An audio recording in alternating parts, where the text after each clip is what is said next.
Olá, boa tarde, gente. Bem-vindas ao nosso Enrama Virtual. Hoje é o nosso quarto Enrama desse mês de junho, né? A gente começou uma série de Enramas desde junho, né? Depois do nosso Enrama virtual que teve em maio. E aí agora estamos fazendo esses encontros. Quero dar as boas-vindas a todas vocês. Hoje a gente está aqui com a Vivian Chun, que é essa mulher incrível, que faz parte da Rama desde o início também. A Vivi, ela é farmacêutica e especializada em fitoterapia. E ela está trabalhando mais especificamente com agrofloresta já fazem 3 anos. Então, hoje a Vivi vai falar para a gente um pouco sobre plantas medicinais, sobre plantas condimentares, e ela vai ensinar algumas receitas para a gente, tá? Então, a gente vai fazer assim, a Vivi vai falar uma receita, daí a gente vai abrir para umas 2 ou 3 perguntas, aí ela vai trazer outra receita, a gente abre novamente, e quando terminarem as receitas, a gente abre para perguntas gerais, tá bom? Então, quem pergunta pode levantar a mão, tem uma ferramenta de levantar a mão, ou também pode escrever no chat, tá bom? Que a gente está aqui cuidando do chat e cuidando das perguntas que forem aparecendo, tá bom? Então, vou abrir a palavra para a Vivi, que seja uma tarde linda, a gente espera ficar junto aqui até às 6 horas da tarde, então vai ter bastante tempo para a gente trocar muitas coisas boas aqui entre nós, tá bom? Grata, muito grata. Primeiro eu queria agradecer a vida, todo o conhecimento que ela traz para a gente, todo o aprendizado. Agradecer pela presença de vocês. Aqui é uma partilha, então eu tenho certeza que todo mundo vai ter alguma coisa para contribuir, inclusive eu. Então eu espero que a gente possa trocar bastante hoje. Eu queria começar, na verdade, fazendo uma honra, uma celebração para as pessoas que nos antecederam e que praticaram e estudaram e viveram todo o conhecimento com as plantas medicinais, aromáticas, condimentares, e que por muito tempo, inclusive, não puderam praticar, foram perseguidos e perseguidas.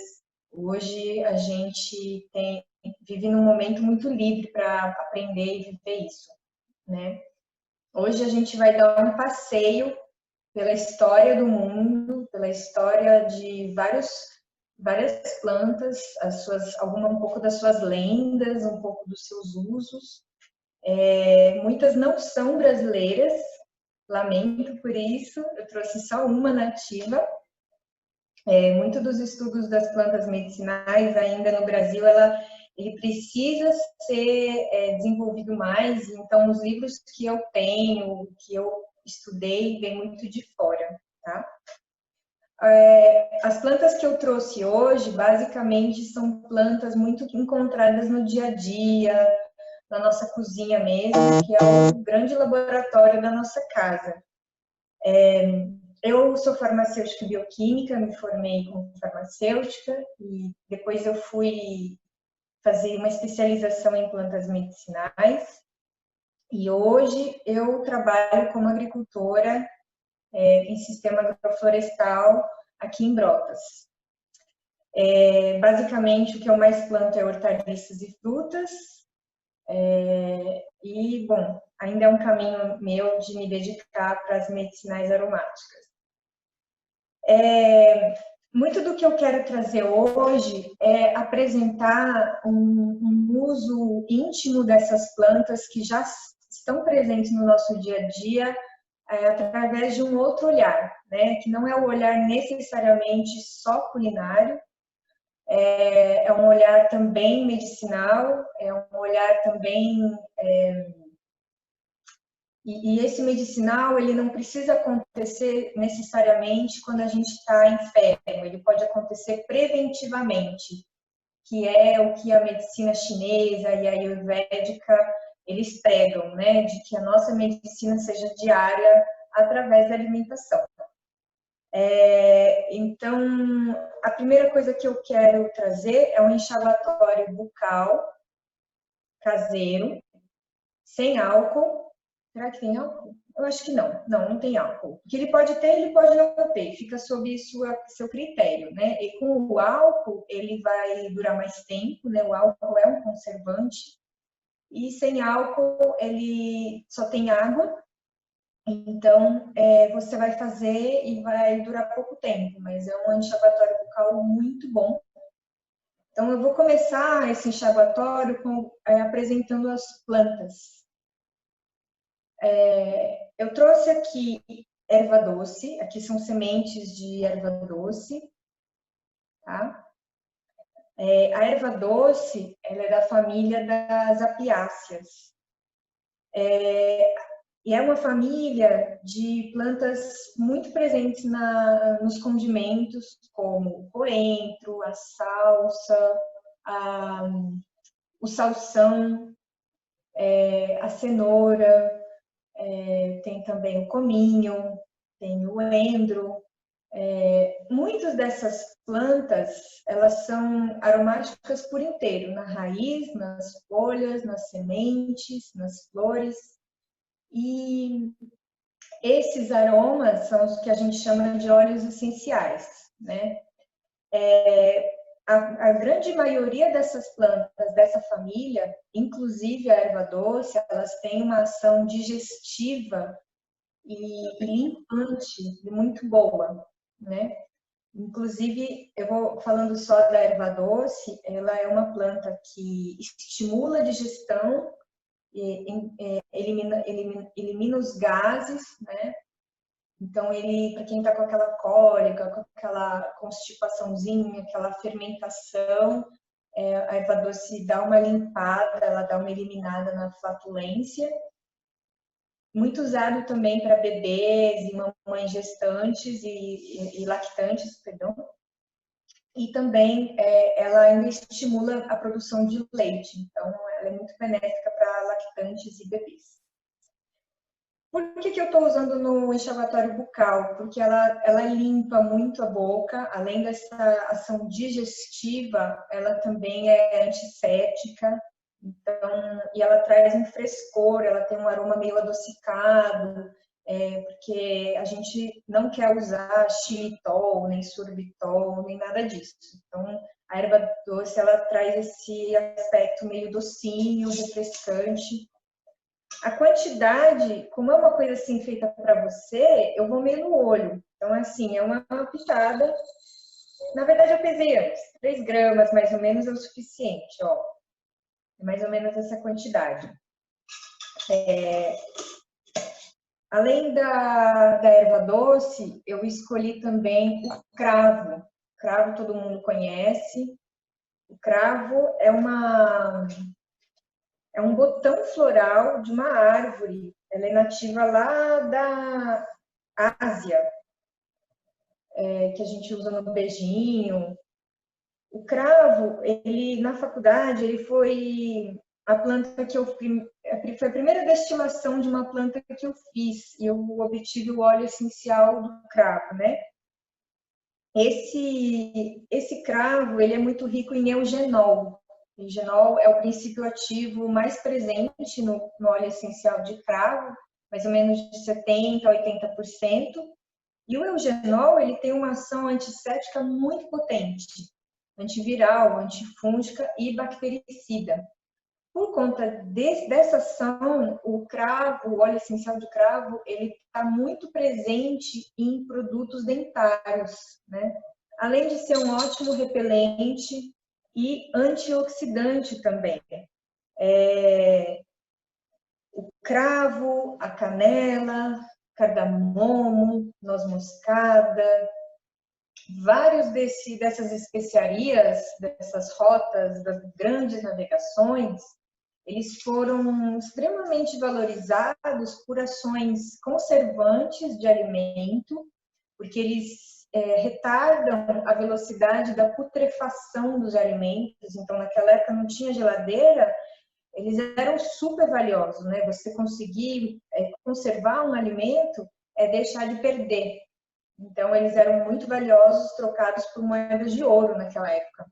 Inclusive, por essa ação antioxidante, antiputrefante, anti-envelhecimento mesmo, que é o mesmo, a oxidação é o envelhecimento, né? Então, por conta dessa ação, ele era usado no embalsamento das múmias. Então, além de ser um antisséptico, ele também é antioxidante e retarda o envelhecimento. Então, e na boca, a gente está o tempo todo colocando coisas de fora, né? Então, a boca é, entre aspas, bem, muito rica em micro-organismos diversos. Então, por isso escolhi o cravo. Além do cravo, eu trouxe aqui canela em pó, que eu uso muito nos meus doces. Também é um punhadinho, não precisa ser uma coisa muito forte, né, para não ficar também tão desagradável. A canela também é uma árvore originária da Ásia. A canela é uma árvore que você pode retirar os princípios ativos de duas partes, ou da casca ou das folhas. Cada um produz um óleo essencial um pouco diferente, mas ambas, assim como o cravo, são muito digestivas, elas aquecem, inclusive no Ayurveda, eles trazem esse elemento de aquecer, do Pitta, né? E eles são digestivos. Carminativos significa que eles eliminam os gases, né? Também estimulam a secreção de bile do fígado, a partir da bile do fígado, para aumentar a digestão de gorduras. E também é um antisséptico muito potente, né? Então, canela, cravo, erva doce. E aí, eu coloquei também o tomilho. O tomilho é uma planta originária do Mediterrâneo. Ele é um arbustinho, uma ervinha, assim, não passa dessa altura, que, dependendo da altura nas montanhas onde ela nasce, se for no pé da montanha, se for no meio ou se for no topo, vai dar tomilhos que produzem óleos essenciais um pouco diferentes na sua composição. O tomilho, ele também, basicamente no óleo essencial dele, né, no aroma dele, ele é muito rico em timol e carvacrol, que são ambos princípios ativos muito antissépticos também. Então, ele também é usado muito em conservação de alimentos. E eu preparei aqui há muitos meses atrás. A primeira vez que eu estou usando, eu tinha muito tomilho que eu colhi e não estava sendo vendido. Então, para conservar o tomilho, eu fiz um extrato de tomilho com álcool. Então, no fim, o meu vai ter álcool, mas não precisa ter, tá? É porque eu estava sem tomilho fresco. Mas quem quiser colocar o tomilho fresco, também serve. É só porque eu só tenho esse tomilho. Então, esse a gente chama da tintura do tomilho, né? Ele tem até a cor verdinha aqui, porque ele extrai a clorofila, o álcool, né? E ele extrai também os princípios ativos. Eu vou colocar só um pouquinho, não precisa ser muito, porque é um enxaguatório, não é um remédio, assim, para uma coisa. Se você quiser ainda bombar esse enxaguatório, porque a partir do momento que você vai estudando as plantas, vai vendo as propriedades que elas têm, isso se torna uma coisa muito livre, expansiva mesmo, de você falar, eu tenho isso, por que não colocar? Eu sei que a propriedade dele é antisséptica, cicatrizante da mucosa, vou colocar também, e por aí vai, né? Aqui eu tenho própolis de mandaguari, abelha sem ferrão. Também é com álcool, porque o própolis ele é muito difícil de dissolver em água, até mesmo no álcool ele está há meses aqui, não dissolve com facilidade, porque ele também tem uma cera. Então eu vou colocar só um pouquinho de própolis. Não é o que está na receita que a Nath vai passar, mas se quiser pode usar própolis também, tá? É porque eu achei no laboratório, então... Bom, eu tô aqui com as ervas, eu vou fazer uma infusão. Uma infusão é quando eu coloco a água fervente aqui. Aqui eu tô enchendo com 250 ml de água. E aí eu vou tampar. Isso é uma infusão, tá? Eu vou deixar a água quente extrair os ativos das plantas, e isso vai virar uma solução que tá bem cheirosa. E deixa aqui um tempo, é como fazer um chá mesmo. Deixa aqui um tempinho descansando, extraindo. Daqui a pouco a gente vai coar. E depois de coar, eu vou colocar nesse vidrinho para poder usar como enxaguatório bucal, tá? Posso usar outras plantas, não precisa ser necessariamente essa composição. Eu estou só mostrando um exemplo de como a gente pode usar os temperos, os condimentos, através de outros usos, né? A gente não precisa comprar aquele enxaguatório bucal de farmácia, que é mais embalagem e ele é cheio de química, sendo que as plantas, assim, elas fornecem tudo que a gente precisa. Na verdade, a indústria química, farmacêutica, cosmética e de remédios, ela surgiu na história da humanidade a partir da Segunda Guerra Mundial. Primeira ou segunda, desculpa se eu não lembro exatamente a data, mas o primeiro remédio sintetizado foi o salicilato de metila, o ácido acetil salicílico, que é a aspirina, né? Essa aspirina, na verdade, o homem sintetizou inspirado pela entrecasca do Salix alba, que é uma árvore, que é o salgueiro, que dentro dessa entrecasca tem o salicilato de metila, que é um analgésico, antitérmico, antifebril, né, e anti-inflamatório. Então, o homem ele se baseia na natureza para fazer algo sintético. Então, foi a partir daí que a indústria de remédios surgiu. Bom, e falando ainda em salicilato de metila, a canela e o cravo, eles têm também ação analgésica. Além de antisséptica, eles também são analgésicos, tá? Na composição do óleo essencial do cravo, a gente também encontra salicilato de metila. Então, você vê que a natureza ela é perfeita, né? Ela dá diversos princípios ativos que se complementam numa ação terapêutica, numa planta só, nas doses corretas. E o homem, o que ele faz é isolar, né? Aqui não, aqui a natureza ela já trabalha em conjunto. Eu falei várias propriedades de uma planta só. Uma é digestiva, é antisséptica, não sei o quê, o outro é assim, assim, assado. Porque as plantas, elas são muito ricas em muitos princípios ativos que se complementam. E dependendo de onde você usar, se for uso externo na pele ou uso interno, às vezes você muda a dosagem ou muda a forma que você vai preparar. Ou seja, você pode, ao invés de fazer uma infusão, você faz um macerado oleoso, que é a próxima receita que eu vou mostrar aqui, tá? Bom, eu já deixei um tempinho, então agora o negócio é coar, tá bom? Eu não tô com uma peneirinha aqui perto, mas depois no final a gente coa e eu mostro. Nossa, mas é muito bom, parece chá. É chá, né? Bom, e o céu é o limite, tá?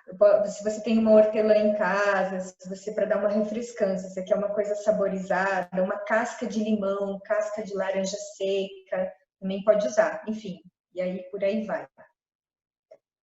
Bom, então esse é o enxaguatório. Eu queria saber se vocês tiverem alguma dúvida ou alguma palavra que eu peço desculpa, meu linguajar ainda é muito de livro, então se tiver alguma palavra que eu estou falando e não for muito interessante, se ninguém entender, alguém entender, pode perguntar, tá bom? Quer abrir para perguntas? a Lucilene quer falar. É isso? Pode abrir o seu mic, Lucilene.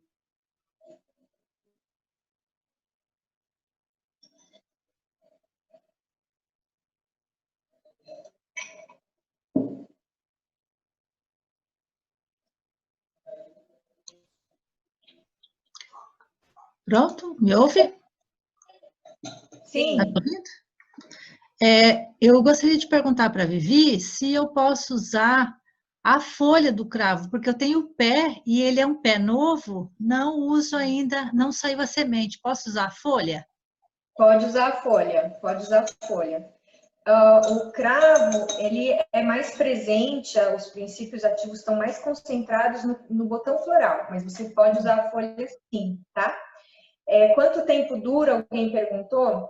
Tudo que é muito rico em água não dura muito tempo, tá? Porque a água é o solvente universal da vida. Então, os micro-organismos, aqui tem matéria orgânica, né? Aqui tem açúcarezinhos, tem proteína, tem vitaminazinhas. Então, é um caldo para os micro-organismos, né? Então, não dura mais do que, assim, eu não daria uma semana dentro da geladeira, tá? Agora, se você quiser fazer com que dure mais, você pode pingar um pouquinho de álcool. Aproximadamente, assim, eu diria, sei lá, aqui tem exatamente 200 ml de solução que eu consegui preparar. Eu colocaria uns 15 ml de álcool para durar mais tempo, mas ainda assim não vai ser um enxaguatório bucal que vai durar meses no banheiro. Essa é a desvantagem. É vivo, né? Vivi, obrigada pela sua resposta. Aqui a Nina tinha perguntado para aumentar essa durabilidade, qual a proporção de álcool de cereais ou de tintura. Então você já respondeu, né? Esse álcool pode ser o álcool de cereais também, né? Aí também fizeram uma pergunta aqui que é qual é a ação do sal? Que ele está na receita escrita, mas eu acho que ele não foi para a receita. E depois que você respondeu, abra a palavra para a Lud, que também quer perguntar. Obrigada. Eu esqueci do sal. Vou até colocar agora, não tem problema misturar depois, porque o sal solubiliza fácil na água, né? Bom, o sal, ele não é... A ideia aqui é... Quando a gente faz... Eu não sei qual é a razão do sal, mas assim, quando eu faço um gargarejo, sabe quando a garganta está arranhando? Eu sempre faço um gargarejo com... A primeira coisa, quando eu não tenho nada, a primeira coisa que eu penso é água morna e sal. E na hora, ele resolve. Na hora. Então, eu acho que tem muito a ver com a nossa solução salina natural, né? Nossa lágrima, nossa constituição mesmo. Então, eu acho que tem a ver com isso. É uma água que não, ela tem uma como é que eu vou explicar? Osmolaridade. Ela tem uma concentração de sais semelhante à nossa linfa, né? Então eu acho que tem a ver com isso, com a nossa mucosa. Então eu acho que tem a ver com isso. O sal também ele é um conservante natural, né? Se alguém tiver outra explicação, mas é uma intuição mesmo de colocar o sal, porque sempre me trouxe uma sensação de conservação, de limpeza também. Bom, vou fazer a pergunta então. Vivi, gratidão por essa receita. Eu queria saber se é adequado para uso em gestantes e crianças, se qualquer pessoa pode fazer uso, né? Ou se precisaria ter algum produto, né? Alguma das ervas que a gente tira, no caso de um ou de outro. Tá, então, todas essas ervas, as quantidades que eu coloquei aqui são muito seguras. É como se ela comesse uma banana com canela, por exemplo. A não ser que aquela grávida especificamente esteja com enjoo daquela canela, daquela banana. Vou dar só um exemplo, mas a dose que está sendo usada é a mesma dosagem de como se fosse alimentícia, por isso que ela é bem segura, tá? Não sendo óleo essencial puro, que na hora dela preparar é muito concentrado, é muito forte, pode realmente causar uma reação, porque o cravo e a canela, eles são muito fortes, né? Então, o óleo essencial puro eu não recomendo, mas no caso do cravo e da canela frescas, como eu usei, secas, né? No caso, como eu usei, não tem problema, pode ser usado sim.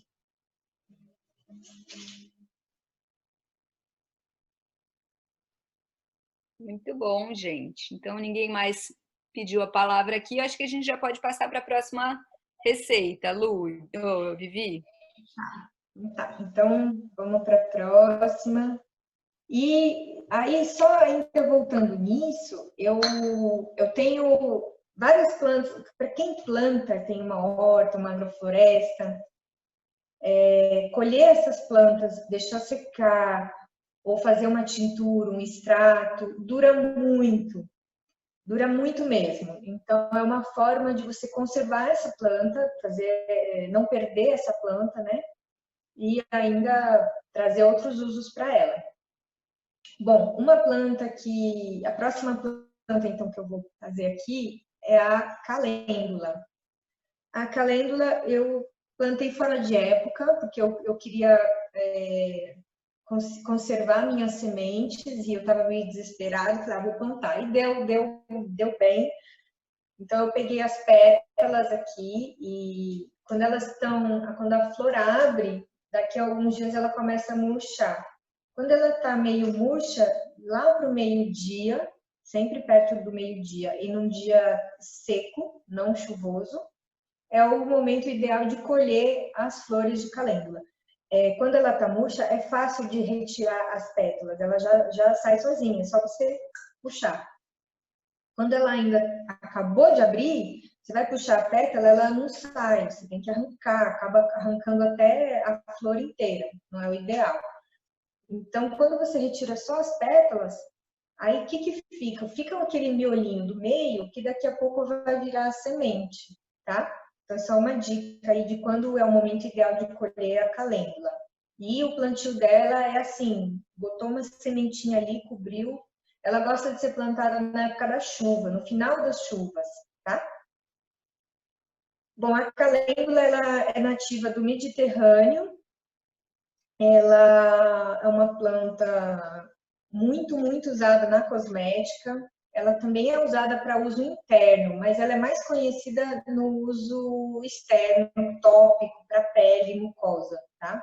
No uso interno, ela é digestiva e ela estimula também a secreção de bile. E a bile, não sei se vocês sabem, é um órgão, é uma bolsinha responsável por produzir a bile, que é uma secreção, né, meio pastosa, assim, que ajuda na digestão das gorduras. É uma coisa bem amarga. Bom, então a calêndula no uso interno ela tem essa propriedade e no uso externo, que é o seu maior uso, ela é cicatrizante, ela é regeneradora da pele, ela acalma alergias, feridas, ela fecha, ela é anti-inflamatória, então, e ela tem uma ação levemente antisséptica. É de leve, mas ela tem, tá? Os princípios ativos dela, na sua forma geral, são mais solúveis em gordura, em óleo, tá? Mais em óleo do que em água.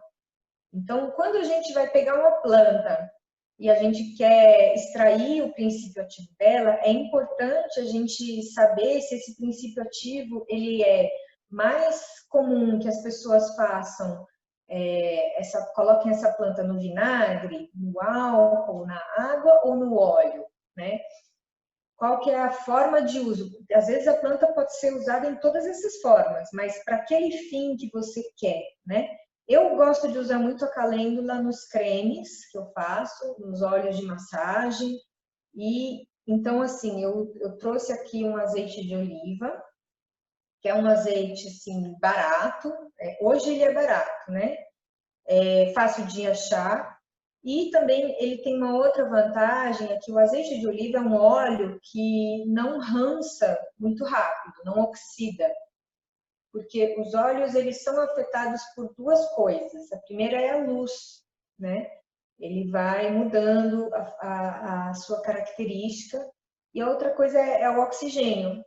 Ele vai rançando e vai... que todo óleo, toda gordura é ácido graxo, né? Com glicerol.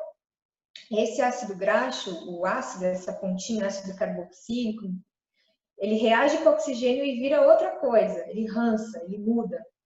E não tem como voltar atrás. Então, é bom a gente escolher um óleo que dura bastante tempo. Quais são eles? Que são acessíveis financeiramente e acessíveis na prateleira, né? O azeite de oliva, o óleo de girassol e o óleo de abacate. O óleo de girassol e o óleo de abacate, eles naturalmente, eles são muito ricos em vitamina E. E vitamina E é o antioxidante dos olhos, vamos dizer assim, tá? Então, como que a gente prepara um macerado? Eu coloquei aí 10 gramas de calêndula, de flores de calêndula, é exatamente o que eu tenho aqui, eu pesei antes. E eu coloquei 200 ml de óleo vegetal, tá? Normalmente, num macerado, numa tintura, a gente usa uma parte de planta e 4 partes do solvente. Normalmente é assim. Aqui eu estou usando muito mais solvente, né? Estou usando 10 gramas de planta e 200 ml de solvente. Por quê? Porque a calêndula, como vocês podem ver, apesar de ter um volume, ocupar mais da metade do volume desse frasco, ela pesa quase nada.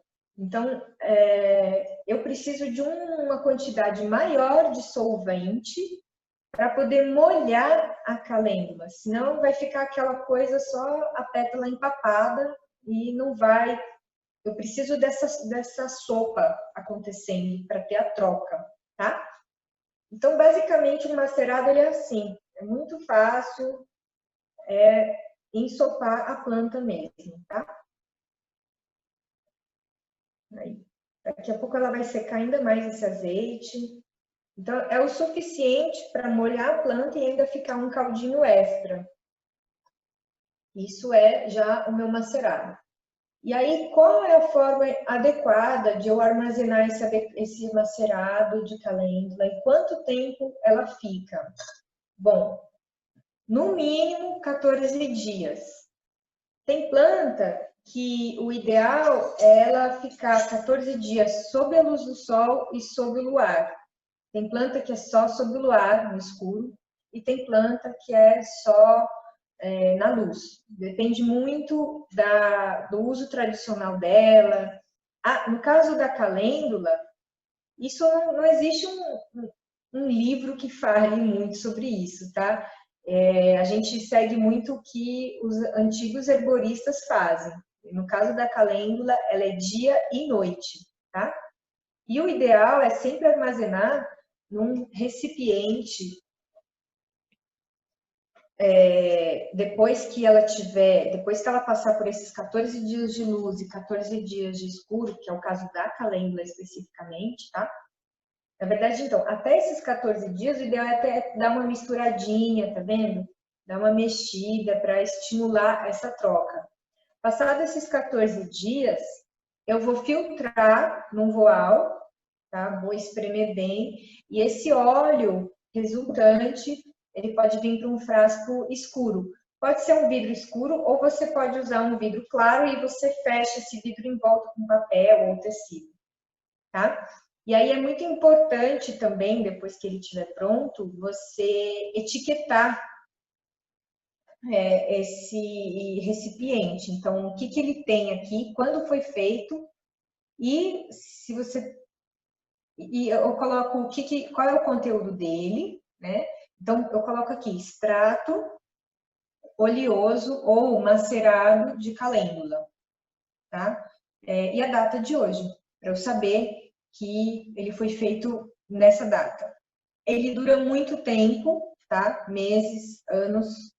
Você vai Agora, o tempo exato vai depender muito das condições de armazenamento que você colocou. Se você vai colocar num lugar mais úmido, mais escuro ou mais seco, ele dura mais, com certeza, num ambiente mais seco, né?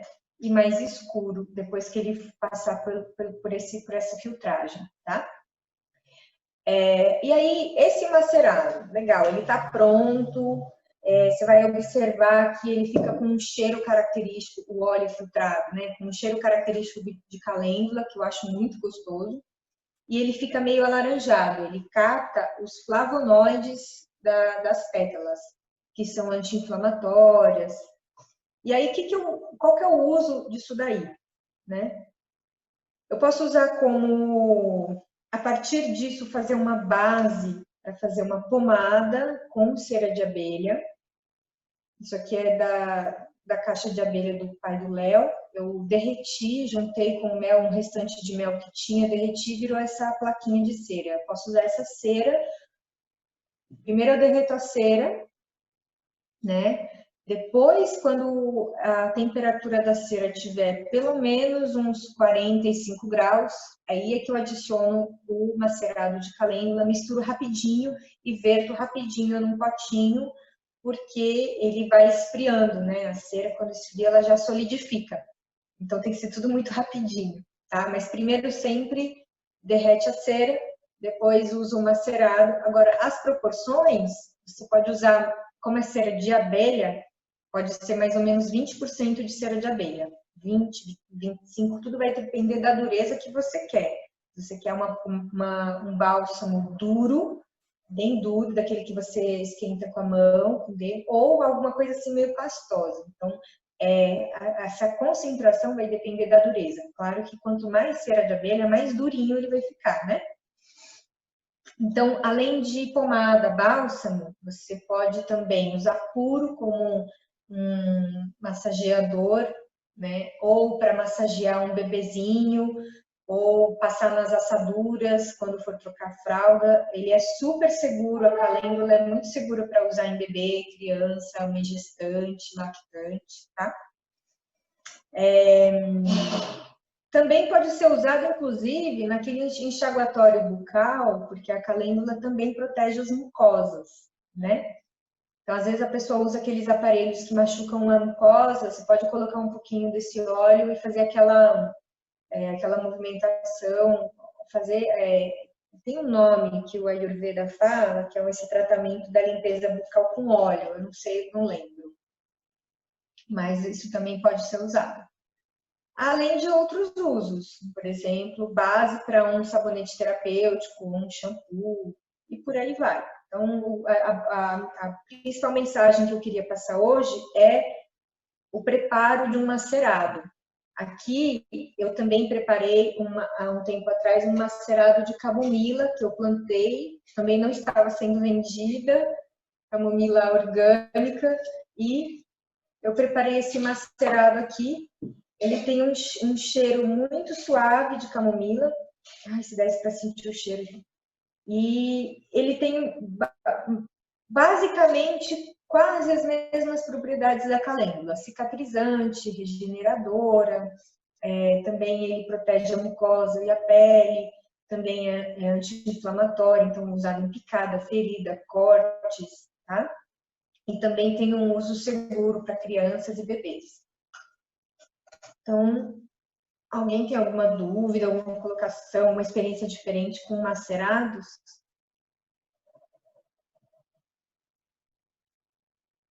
Vivi, apareceram várias perguntas em relação a várias coisas dentro do chat. Então, eu vou falar para você algumas coisas, tá? Até agora ninguém pediu a palavra. Então, vamos lá. Se você tem dicas sobre secagem e desidratação, eu vou falar todas, daí você vai respondendo, tá? Aí uma pessoa perguntou se tem... eu acho que essa daqui podia ficar mais para o fim, que é a respeito de folha de louro, para você depois dar alguma dica de receita de folha de louro. Louro?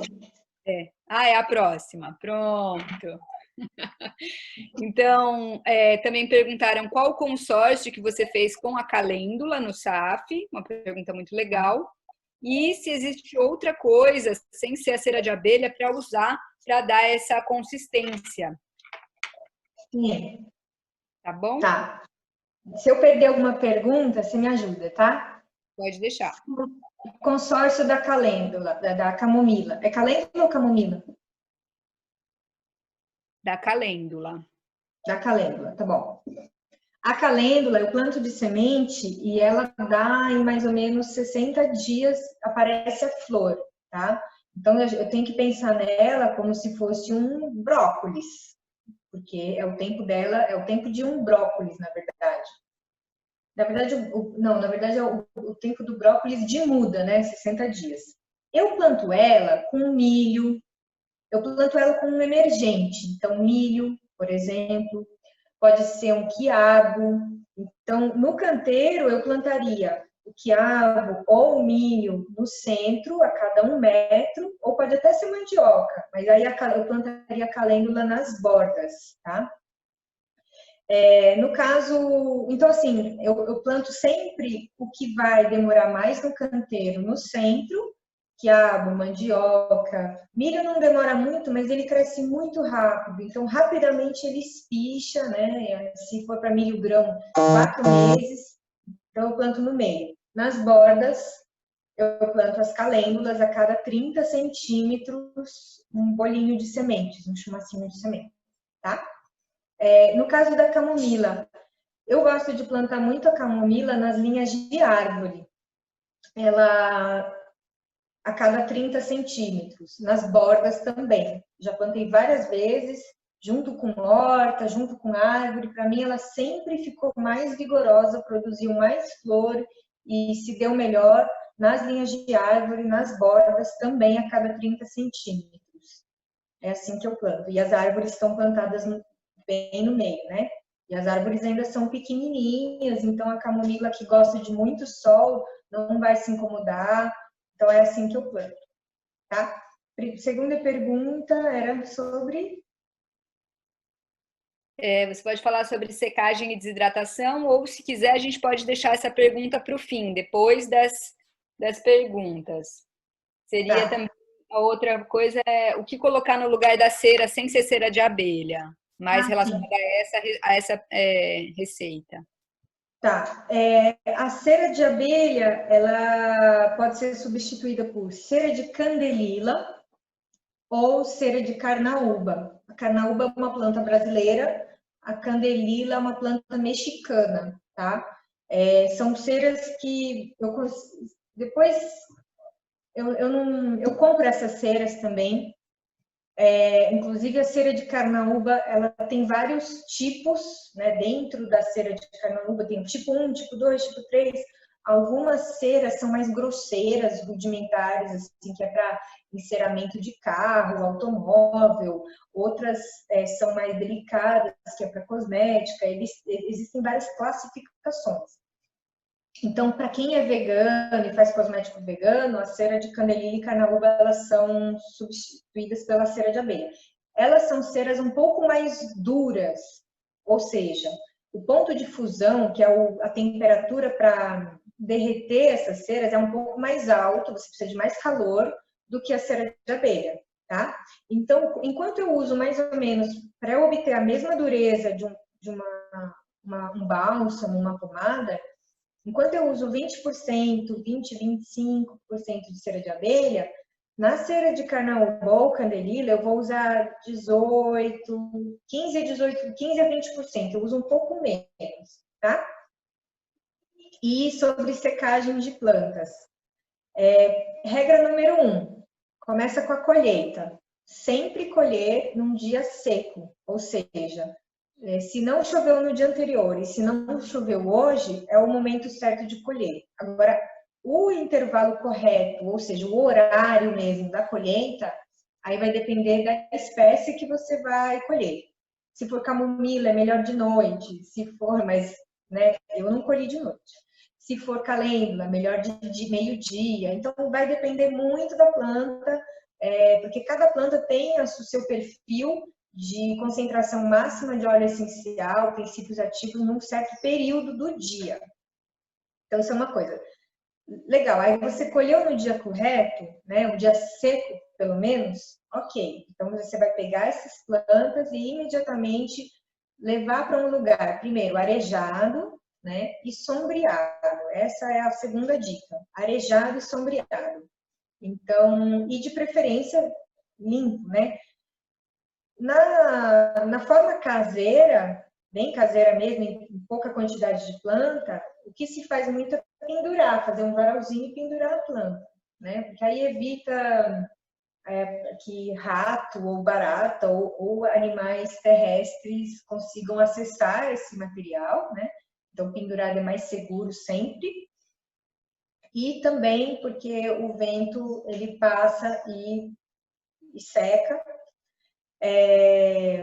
E numa escala maior, né, aí o ideal são aquelas bandejas com furinhos, né, bandeja de madeirinha mesmo que você manda fazer, com furinhos com teladas, né, bandejas teladas, e aí você ou tem um desidratador solar, ou elétrico, ou uma sala, um ambiente bem seco, onde você tem essas bandejas e você tem um exaustor que está movimentando o ar com ar quente. Então, tem várias formas, mas de uma maneira geral é sombreado e aerado.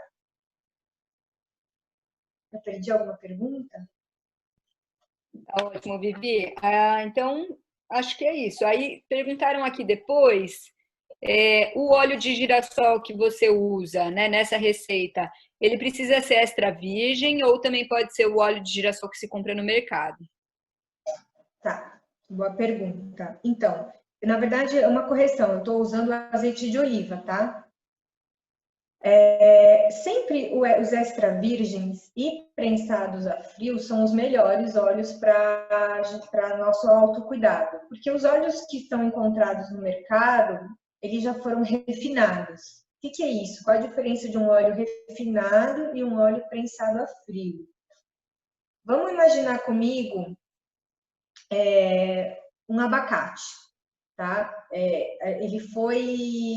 O abacate é uma fruta muito rica em vitaminas, riquíssimo em ômega 6, 9, 12, vários ômegas, além de vitamina E, que eu falei que é um antioxidante natural, né? Esse óleo de abacate, no seu estado bruto, puro, sem ser refinado é tudo aquilo que foi já modificado, retirado alguns princípios iniciais, né? Então, o óleo bruto, ele tem todos esses constituintes, então, nutricionalmente, ele é mais rico. A única diferença é que, por ele ser um caldo de várias coisas, vários constituintes, ele vai durar menos, em relação ao refinado, tá? O óleo refinado, ele passou por um processo químico com solvente ou com temperatura ou o constituinte primário inicial original se degradou com a temperatura, né? Ou então ele foi retirado pelo solvente. Então, o que acontece? Um prensado a frio, ele é mais nutritivo. Para um óleo de massagem, eu não tenho dúvida. É um óleo prensado a frio que eu vou escolher sempre. E eles são mais caros e duram menos tempo, né? Um refinado, ele vai durar mais tempo, mas ele já não tem mais as vitaminas, os sais minerais e aquilo que nos interessa dentro de um óleo, né? Então, eu sempre prefiro o prensado a frio. Vivi, vou abrir agora a palavra para a Ana Castro Borges, que vai fazer umas perguntinhas para você, tá? Tá bom. E depois a Ludmila. Tá bom. Daí depois a gente já passa para a próxima receita.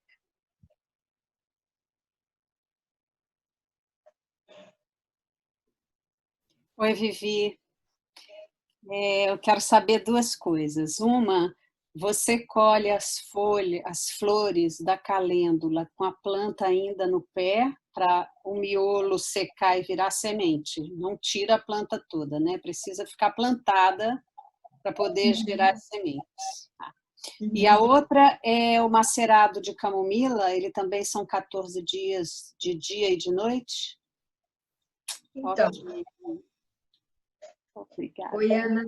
É o seguinte, os macerados, as tinturas, esses extratos em geral, é no mínimo 14 dias. Eu, particularmente, eu gosto de deixar mais tempo, tá? Às vezes eu deixo até meses. E não tem problema, depois eu coo, ele tá intacto, ele tá ótimo. Então, eu deixo esse de camomila, eu acho que ele tem até uns 3 meses e eu ainda não filtrei. Estou para filtrar, tá? Você vê, ele não embolora, ele tá ótimo, em ótimo estado, e ele tem até um cheirinho leve de camomila. E aí, ele pode ser feito sim também na luz e no escuro, no caso da camomila e da calêndula. Além de... Quais são outros macerados que eu posso fazer? Arnica montana, que eu também fiz, também no claro e no escuro. Essa questão do claro e do escuro, tem gente que vai preferir só no escuro, tá? Vai depender muito da escola que a pessoa estudou, das influências que ela teve. É uma questão de gosto também, é meio controverso até. Eu, quando fui visitar uns herbalistas na França, onde eles fazem isso há muitos anos, então eu preferi mimetizar o que já é feito, né? Que é honrar aquilo que tem uma geração de herbalistas fazendo. Então, eu só segui, mas não tem uma coisa assim, nunca encontrei assim um material que fale por que um é maior ou melhor que o outro. Eu só recomendo realmente, depois que você filtrar, guardar no escuro, por uma questão de que o óleo ele vai durar mais mesmo, tá? Ok, obrigada.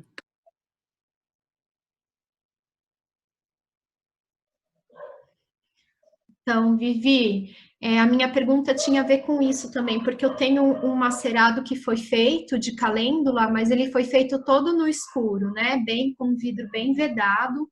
E assim, aparentemente está bem bonito, mas eu queria saber se é tão eficiente quanto quando ele pega a luminosidade. E pensando nos cremes dentais para criança com calêndula, se seria possível fazer, por exemplo, com o macerado com óleo de coco e um tanto de argila branca, por exemplo. Se a gente poderia fazer algum tipo de creme dental para utilizar com esse macerado. É super possível. E aí, em relação à argila, tem várias granulações diferentes de argila. Procura aquela que é a mais fina mesmo, tá? Porque se ela não for uma argila muito fininha, pode machucar o esmalte do dente. Existem vários tipos de argila, então para ficar atenta com a argila mais fina que você encontrar. E parece até farinha, sabe? Que até então mais isso. E além disso, você pode escolher também as outras plantas que, por exemplo, eu coloquei no enxaguatório, você pode usar também. Além de outras que você vai saber usar, o próprio louro, ixi, por aí vai. Gratidão. Então, muito bom, gente. Vivi, se quiser passar para a próxima receita, manda ver. Combinado. Então, vamos para a próxima receita. Bom, deixa eu passar um alquinho aqui na mão. Ah, falaram do louro, né? O louro eu não trouxe receita do louro, mas esse louro é um louro que a gente plantou também no SAF. Ele de muda, o coitado sofreu um pouquinho porque ele gosta de muita luminosidade e então ele está crescendo, mas ele está crescendo devagar. Mas enfim, aí eu fiz uma poda nele porque ele estava com um galho muito maior do que os outros, né, do cálice, de 3 galhos, e aí é muito bom quando eu tenho ele, porque eu adoro ele. E é incrível que eu colhi ele, eu podei, e faz acho que um mês, e ele permanece com a mesma cor de quando ele estava no pé, né? Ele conserva essa cor e assim, eu acho isso incrível. E ele, de fato, tem uma ação conservadora, antioxidante muito forte. Ele é uma planta que nos livros eu até achei engraçado, é antiputrífera, que não deixar as coisas apodrecerem. Por isso que ele é muito usado nas receitas com carnes, nas receitas com elementos de difícil digestão, por exemplo, feijões, grão de bico, lentilha.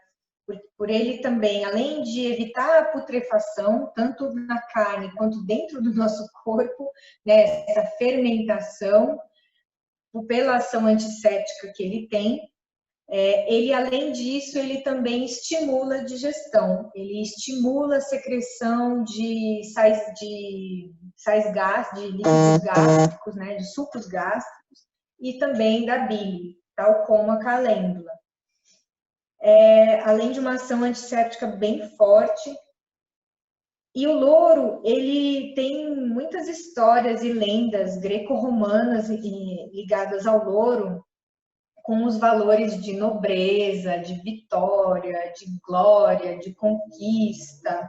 Tanto é que o nome científico dele, Laurus nobilis, significa vitória nobre, vitória nobre, né?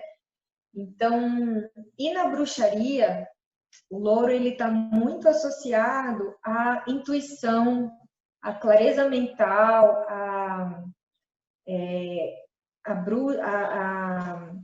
abrir os caminhos para a pessoa clarividente encontrar os sentidos dos sonhos proféticos. Existem várias lendas em relação a isso, e na aromaterapia, o óleo essencial de louro, ele é muito usado para a pessoa se sentir confiante, se sentir bem, se sentir vitoriosa, se sentir, né, com aquela autoestima muito forte.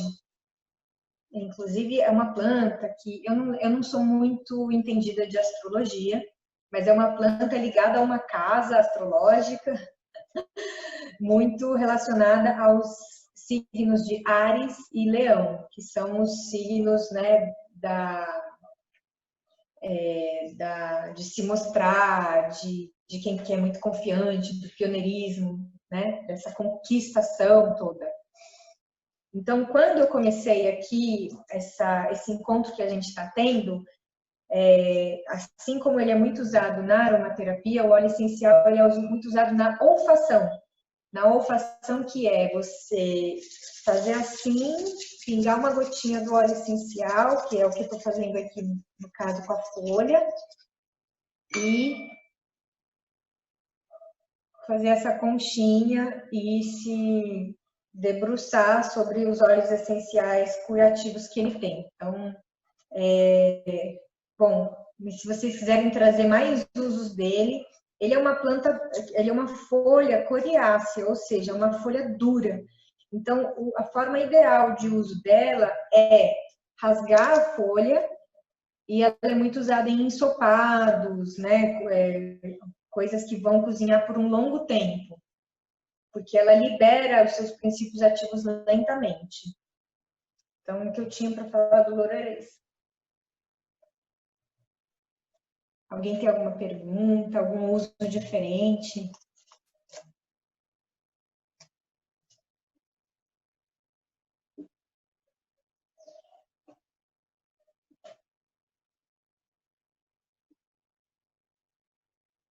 Vocês estão aí?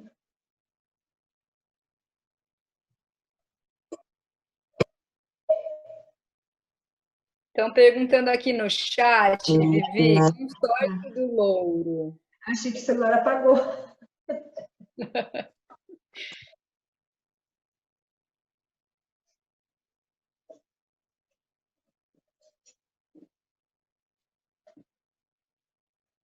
Quer passar a pergunta? Então, perguntaram aqui sobre o consórcio do louro. Tá, boa pergunta. Porque o consórcio que foi feito, que era gliricídia, na mesma linha, né? Louro, gliricídia, tinha eucalipto e tinha muita horta também, além de romã, ele não foi legal. Então, eu acho que o louro ele precisa de mais, porque assim, ele cresce muito devagar, né? Pelo menos na condição onde eu estou, que é brotas, 500 a 600 metros de altitude. Então, ele não foi muito legal. Ele é uma planta mais de frio, né? De região mais fria. Não sei se foi mais adequado para ele. Então, como ele cresce devagar, o eucalipto subiu em cima dele e fechou. A gliricídia também fechou em cima dele. Então, eu acho que eu plantaria primeiro em outro lugar e associado com plantas ou mais espaçado. Então, eu ainda tenho que testar outros consórcios. Lá onde eu plantei não foi muito... Ou ele é assim mesmo, porque assim, ele está crescendo, mas no tempo bem devagar dele, né? Eu gostaria que ele estivesse crescendo um pouco mais rápido e mais vigoroso.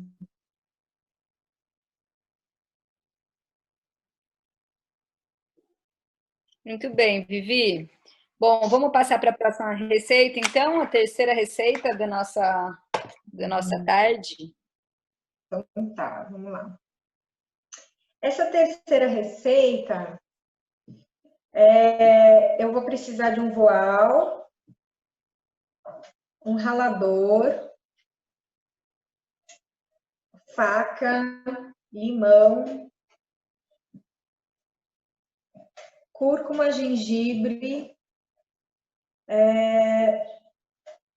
pimenta e mel, tá? Um copinho, uma colher de mel a gosto também. Se não quiser o mel, não tem problema. O principal é o limão, a cúrcuma e o gengibre. Então, já em cima do voal, embaixo de um pratinho, né? Para não vazar, eu vou ralar 50 gramas de gengibre, que dá mais ou menos um pedacinho assim, e 50 gramas de cúrcuma, que dá mais ou menos um pedacinho assim. É um shot que eu preparo, eu aprendi com uma terapeuta ayurvédica. E desde que eu aprendi, eu sempre faço quando eu sinto que a garganta tá pegando, ou quando eu sinto aquele cansaço no corpo, dor de cabeça, quando eu sinto que eu vou adoecer, sabe? E ele tem, para mim, e ele tem, assim, mostrado para mim muita cura. Para quem tem tendência a ter hipertensão, eu recomendo ou reduzir o gengibre ou não usar, tá? Porque o gengibre ele tem um efeito um pouco hipertensor, até meio de aumentar a aceleração dos batimentos cardíacos. Então, basicamente é isso. Falei aqui o gengibre. Tanto o gengibre como a cúrcuma, eles são originários da Como é que é? Não é Australásia. Bom, é um arquipélago entre o Sudeste Asiático e a Austrália. O gengibre e a cúrcuma, eles são uma das plantas condimentares, medicinais, mais antigas que se tem relato usado pelo homem. Tem alguns estudos indicando que os austrolásios, eu acho que é esse o nome, tá? Que é um povo que imigrou desse arquipélago malaio para a China, então é antes da civilização chinesa, para a China, para Taiwan, para Madagascar. Então já tinha relatos de que esse povo conhecia e fazia uso do gengibre. Inclusive lá você consegue encontrar algumas espécies algumas variedades silvestres, selvagens. E pelo fato do gengibre e da cúrcuma serem propagadas pelo rizoma, pela raiz, né? Ou seja, não mais por semente, isso pode ser, segundo a bibliografia que eu li, um forte indício de que é uma planta cultivada há muito tempo pelo homem, há tanto tempo que ela perdeu essa capacidade de reprodução por semente. Então, só para retratar aí um pouco do histórico muito antigo dessas plantas aqui. Então, medicina antiga. Bom, então eu ralei, ai, gente, eu ralei aqui o gengibre e a cúrcuma, ó, tá? Aqui no bolzinho. E eu vou espremer esse ralado, aqui eu não deixo cair nada. Eu vou espremer esse ralado, então eu vou girar aqui e vai sair um sumo. E esse sumo eu já vou jogar no copo com uma colher de mel.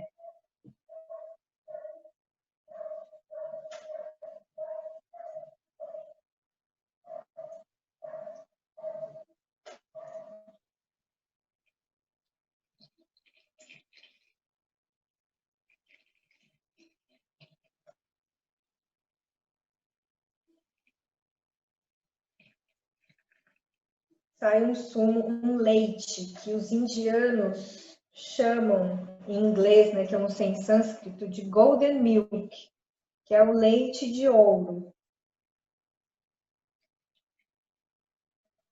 O gengibre, vamos falar do gengibre primeiro, né? Ele é uma planta com várias propriedades. Uma delas é antiemético. Antiemético significa que ele ameniza esses sintomas de enjoo. Inclusive, ele está sendo usado como fitoterápico no SUS para grávidas que têm muitas náuseas. Claro que dentro de uma dosagem segura, né? Além disso, ele é um digestivo.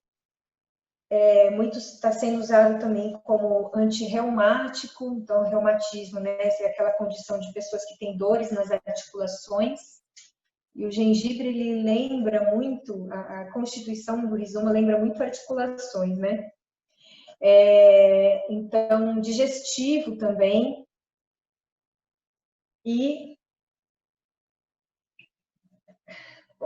aqui está espremido. E a cúrcuma, ela é, assim, na fitoterapia, para mim, a cúrcuma é a mãe das plantas medicinais, porque ela atua em vários níveis anti-inflamatórios e antioxidantes. Então, para tudo quanto é dor e inflamação, a cúrcuma está lá para curar. Cúrcuma. E aí, nessa panaceia, eu também utilizo limão, que dispensa apresentações, né? O limão eu vou usar essa mesma... O limão, ele é um ótimo afinador do sangue. Então, para quem tem aquele sangue grosso, tem tendência a formar trombos, né, que é o coágulo do sangue, o limão, ele é muito bom para isso. Ele é, assim, aquela planta limpante do corpo mesmo.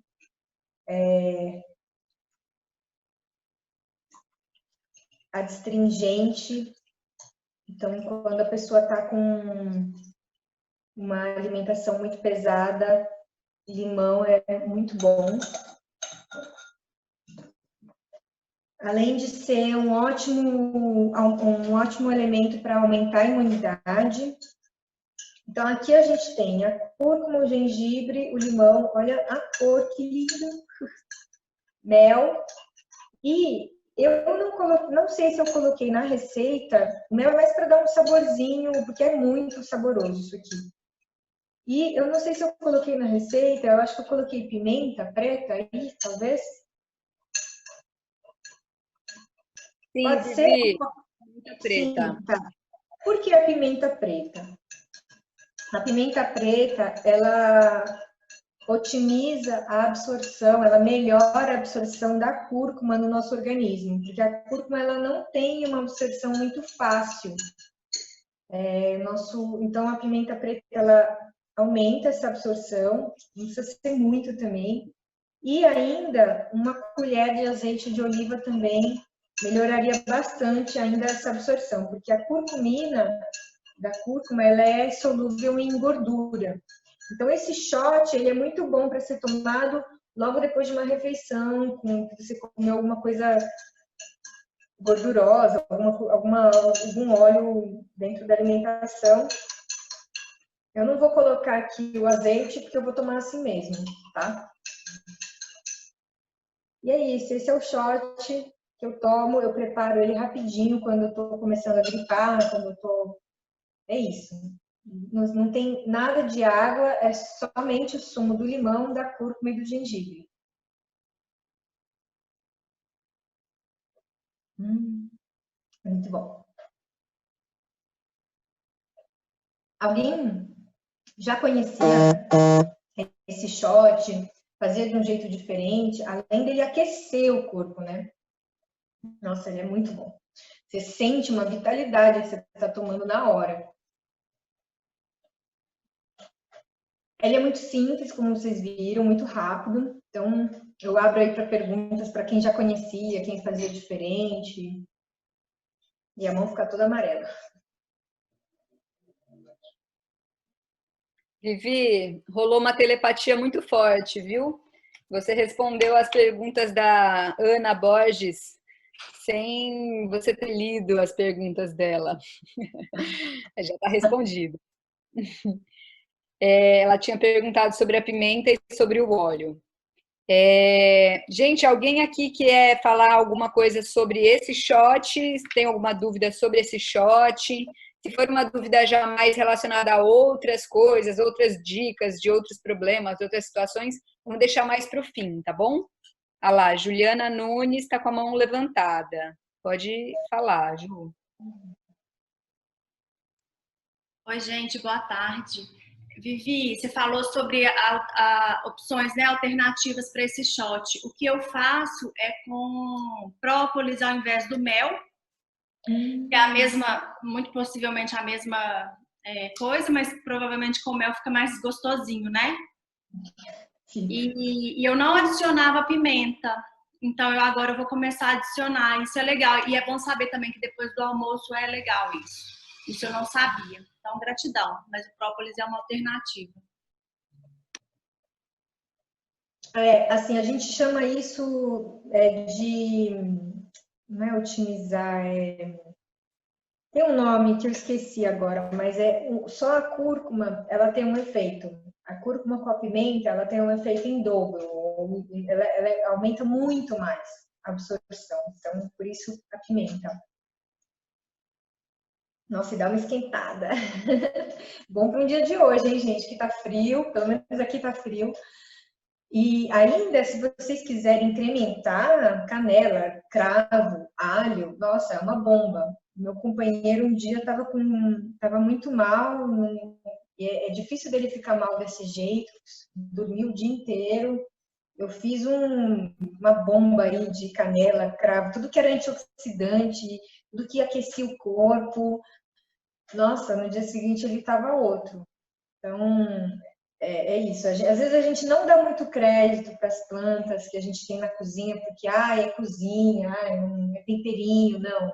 Gente, tudo isso que a gente está trazendo aqui moveu o mundo, né? O Brasil foi descoberto, né?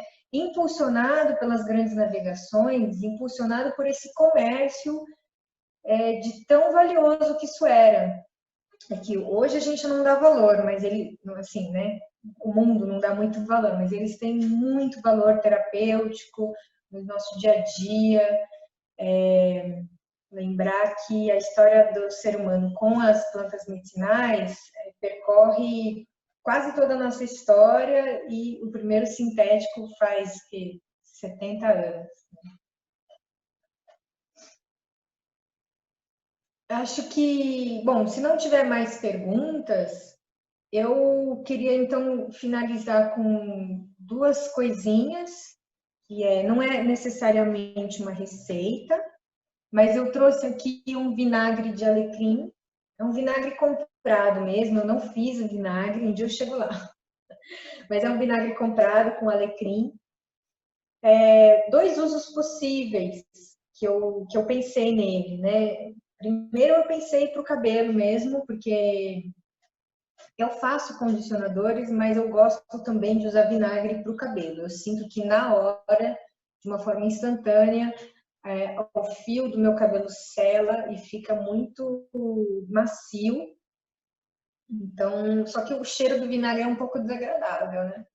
Então eu fiz esse vinagre com alecrim e hoje faz acho que uns 2 meses que tá aqui. Tô para filtrar, vocês veem que eu demoro para filtrar, né? E aí o cheiro, eu sinto o cheiro do vinagre, o ácido, mas eu não sinto mais aquela pungência tão forte. Eu já sinto um cheiro mais herbal do alecrim, então é mais agradável. Um outro uso é tempero, um tempero de salada aromatizado, né? Não tem aqueles azeites aromatizados? A gente tem também um vinagre aromatizado.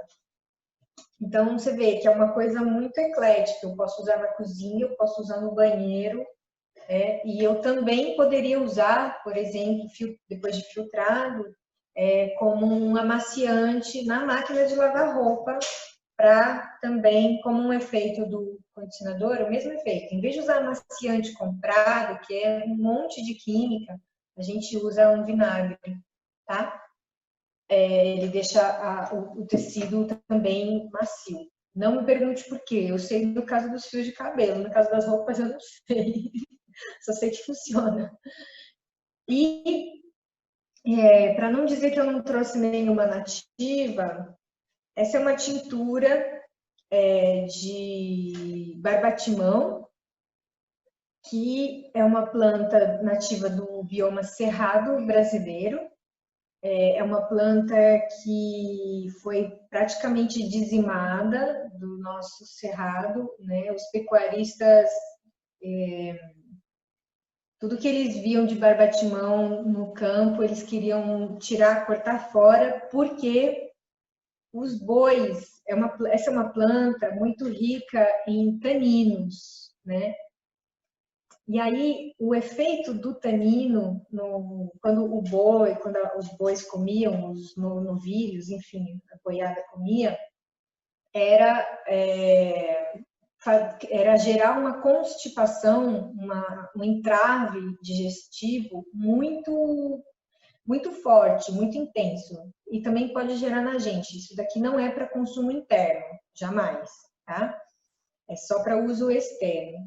Já vou explicar o porquê. Tem esse porquê, né? Os taninos, eles estão presentes em várias plantas.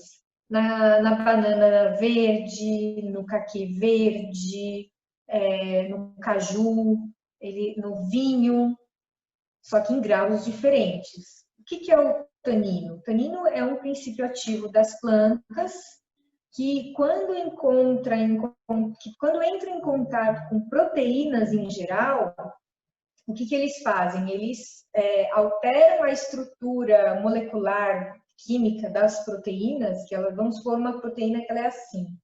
Quando entra em contato com o tanino, a proteína ela se fecha, a gente fala que ela precipita, né? Essa precipitação é que dá essa sensação na nossa boca, quando a gente prova uma banana verde, um caqui verde, uma manga verde, tudo que é verde, né? De amarração. Que a proteína, que a nossa boca está riquíssima em enzimas, que são proteínas. Então, quando a gente entra em contato com os taninos, né, a gente sente aquela sensação de amarração. Isso não é nada mais, nada menos do que as proteínas, das enzimas, se fechando, se contraindo. E qual que é a consequência disso? As proteínas no nosso corpo, elas são responsáveis por diversas ações. Uma delas é a digestão, né? É quebrar, que toda enzima, é uma proteína. Nem toda proteína é uma enzima, mas toda enzima é uma proteína. Então, todas as enzimas digestivas, na boca, no estômago, enfim, em todo o nosso trato digestivo, elas são proteínas. E se a gente toma isso como os bois que estavam comendo as folhas, e aí o que acontece? A gente inativa nossas proteínas, ou seja, a gente não tem mais digestão funcionando como funcionava. Então, os bois mais novinhos morriam. Mais novinhos, eles morriam porque estavam lá só comendo, e aquele bolo de capim se acumulando, e é assim que eles morriam. Então, esse era um dos motivos dos pecuaristas quererem acabar com essa planta. É uma planta que tem propriedades medicinais muito boas para cicatrização. Então, como eu falei, como ela fecha as proteínas, ela sela, ela também faz isso com feridas. Então, se eu tenho um corte superficial, que seja superficial, porque se ele for um corte profundo, que atingiu várias camadas, né? O ideal é que o correto é que essa cicatrização, esse fechamento, ele ocorra de baixo para cima, do profundo para o superficial. Mas então, numa ferida superficial, um corte superficial, uma queimadura, o barbatimão, ele é muito eficaz para selar, para proteger, criar uma capinha ali e fechar, tá? Como que eu extraí o barbatimão?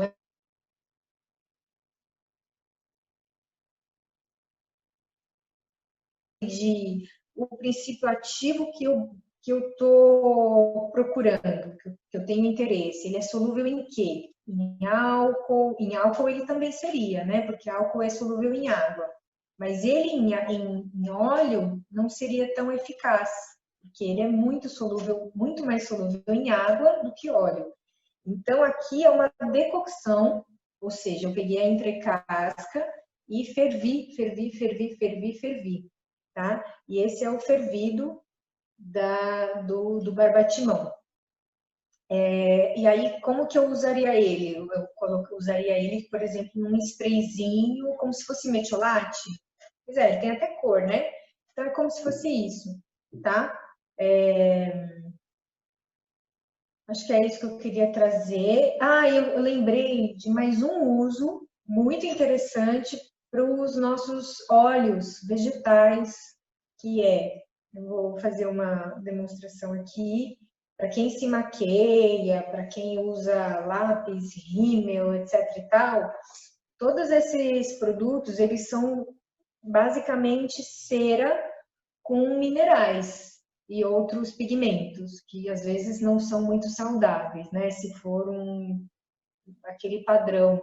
Então, um uso muito interessante desses macerados de calêndula, camomila, por exemplo, esses macerados oleosos, é como além de ser um hidratante já por si só, pelo componente oleoso que ele tem, ele é também um demaquilante. Aí eu pergunto assim, né? Quando eu descobri isso, foi muito sem querer. Quando eu descobri isso, eu fiquei chocada, porque o preço de um demaquilante no mercado é muito alto, sei lá, de R$30 para cima, o mais vagabundo é R$30. Então é isso, é mostrar aqui a mensagem de que tudo está à nossa disposição, não precisava nem ser um óleo macerado, podia ser um azeite de oliva, que além de hidratar, ia remover a maquiagem. E é isso.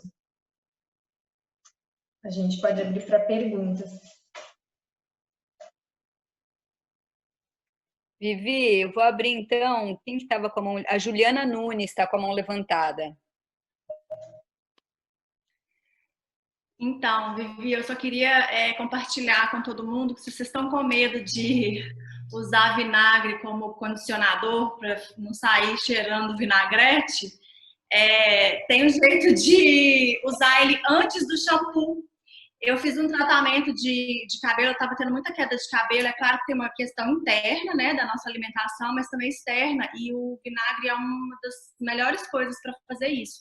e parar mesmo com o condicionador. O condicionador é produto que, assim, não vale nada. Ele tira o que o shampoo faz de bom para o seu cabelo. Você lava, tá ótimo. Você vai lá e passa o condicionador e ele engordura tudo, e é a gordura excessiva do cabelo que provoca quedas. Então, assim, não precisa de remédio, precisa de vinagre. Era só isso que eu queria compartilhar. Aí lava, passa antes, deixa ali uns 2 minutos e depois passa o shampoo. E eu faço isso umas 2 vezes por semana, às vezes 3, mas o dia que faz, nossa, o cabelo fica super lindo mesmo. Faz toda a diferença. Passo a palavra. Quem experimentou já vinagre, nossa, sente na hora que ele fica, a estrutura, a textura do cabelo muda na hora. Então, por isso que eu gosto muito de vinagre no cabelo. E não precisa ser o vinagre puro também. Eu diluo e funciona igual. Não sei vocês, né? Para mim funciona. Muito bem, gente. Nossa, que rico, hein, Vivi? Olha, a Valdirene estava querendo fazer uma pergunta mais específica sobre uma questão que ela está vivenciando. E também o pessoal está perguntando aqui depois, Vi, para você fazer um pouquinho uma propaganda dos seus produtos, porque a gente escreveu aqui, né, que você vende vários produtinhos e tem gente querendo saber, tá bom? Então vamos ver, Valdirene, se quiser pegar a palavra para fazer a pergunta. Ai, Deus. Então, gente, eu tô amando cair de gaiata. Tipo, uma amiga me convidou, colocou no GT Mulheres, eu falei, não acredito. Tô amando, gente. Gratidão mesmo. Então, eu tenho uma questão que é de família, né? A minha avó, a minha cachorra de fundo, a minha avó, a minha mãe, minha irmã, todo mundo tem uma questão com varizes. Eu já procurei saber o que eu posso comer para estar ajudando, mas agora que eu já tô com 48 anos, isso intensificou e tá pesando. E eu não sei, um amigo me zoou, falou que é só botar saião. Aí eu pensei, acreditei, né? Eu falei que saião faz bem. Ele, esconde as pernas. Então, ter amigo é tudo, né? Então, aí se alguém tiver alguma dica, obrigada. Então, Direne, eu conheço um fitoterápico muito bom para varizes, que é a castanha da Índia, tá? Mas para você ver a dose, a forma farmacêutica correta para você, o ideal é você falar com um fitoterapeuta para te fazer uma prescrição mesmo, tá? Mas é castanha da Índia que se chama. Mas não tome sem prescrição, porque assim, tudo que eu estou trazendo aqui hoje, né, nas condições que eu estou trazendo, é para uso seguro. Tem plantas medicinais que não são necessariamente seguras, ou seja, tem tem reações colaterais, né? Pode ter interação com outros remédios que você pode estar tomando. Então, eu estou falando a castanha da Índia, mas também peço muito que você realmente vá procurar uma orientação de alguém habilitado para fazer uma prescrição certinho para você, para o seu caso, tá bom? Principalmente por ser algo hereditário, familiar. Mas tem fitoterápico sim para varizes, para essa condição. Vivi, a Ana está perguntando aqui se o vinagre com alecrim sendo usado como amaciante de roupa, se não mancha a roupa. Não mancha. Ó, eu vou filtrar só um pouquinho para você a cor dele filtrado, para você ter uma ideia, assim. Bom, pelo menos, ó. E aí, isso daqui você ainda dá para diluir um pouquinho, né? Claro que você vai usar mais, porque a máquina é um super volume. Mas eu acredito que não. Pelo menos tenta com roupa colorida. E roupa branca, para você fazer um primeiro teste, faz com uma roupa meio tipo pano branco, de chão. Mas eu acredito que não manche, não. Porque não é bem clarinho e vai diluído ainda naquela máquina toda. Então, eu acredito que não tem problema. Tudo é experimentação, né? Vivi, se você puder falar um pouquinho sobre indicação de diabetes tipo 2. Tá.